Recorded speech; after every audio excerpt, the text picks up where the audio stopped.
Pierre Jouventin, bonjour. Bonjour. Vous êtes éthologue, spécialiste du comportement animal. On sait depuis peu que l'histoire entre le loup et l'homme est très ancienne. Ben oui, beaucoup plus qu'on croyait, parce qu'on croyait que c'était, de toute manière, le chien, c'est-à-dire le descendant du loup. D'abord, on pensait qu'il y avait Darwin, Konrad Lorenz, les grands biologistes pensaient que le chien avait plusieurs ancêtres, plusieurs espèces de canidés, Le le chacal, le chacal, loup. le loup, etc. Bon, et puis en fin de compte, on sait maintenant par la biologie moléculaire, c'est-à-dire par l'ADN, comme pour les enquêtes policières, que le seul ancêtre du chien, c'est le loup. Et d'autres, alors ça c'est le premier résultat qui date de quelques années seulement.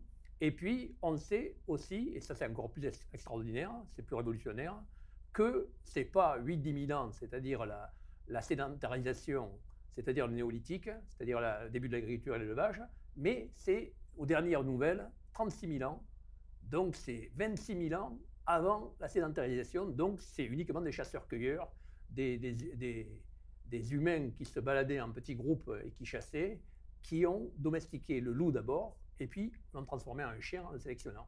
Et donc, il y a eu en quelque sorte une coévolution entre notre espèce, entre l'homme et le loup, qui était aussi un chasseur Voilà, social. voilà. En réalité, ça donne une importance bien plus grande au lien entre l'homme et le chien, c'est-à-dire le loup. Donc, le loup, d'abord, on croyait que c'était le contraire du chien. Or, c'est la même chose, c'est la même espèce. Et puis, en plus, on s'aperçoit que les liens entre le loup puis ensuite le chien qui a été... En réalité, on a domestiqué, pour arriver au chien, certainement, on le sait par des généticiens russes qui ont fait ça avec des renards, si vous sélectionnez les plus dociles parmi une portée, au bout de quelques générations, vous avez des animaux très dociles, et c'est ce qui est arrivé avec le chien, qui est un descendant du loup, mais beaucoup plus docile.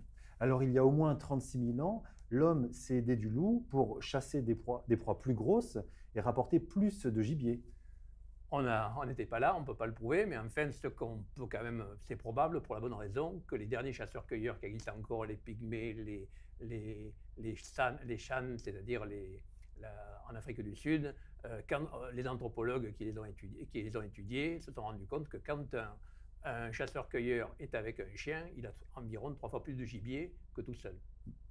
C'est en quelque sorte notre équivalent social et écologique, un peu le loup, qui est devenu le chien. Ben oui, c'est la thèse que j'avance, moi. C'est-à-dire qu'en réalité, évidemment, génétiquement, on est très proche des chimpanzés. Ça a été montré maintes fois. Et moi, je rajoute qu'on est le seul primate qui se soit adapté à une niche écologique spéciale, qui est celle de chasseurs en meute de gros gibier, et qu'il a exploité pendant 200 000 ans, jusqu'à il y a 10 000 ans.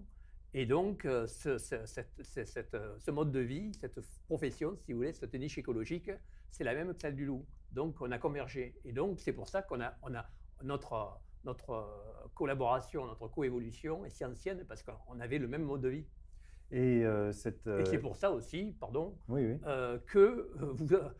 on a des tas de chiens dans notre vie domestique, alors qu'on n'a pas de chimpanzés.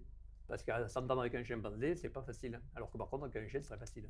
Et les chiens, on les a donc domestiqués 20 000 ans avant les espèces suivantes. Voilà, au moins 26 000 ans. Et c'est pas le dernier résultat. Ça, c'est le dernier résultat, mais il peut y en avoir encore. Les données que l'on a pour savoir ça, c'est la découverte de restes de chiens dans des sépultures humaines. Voilà. Alors, pour savoir que le seul ancêtre du chien, c'est le loup, c'est par la biologie moléculaire, c'est-à-dire l'ADN.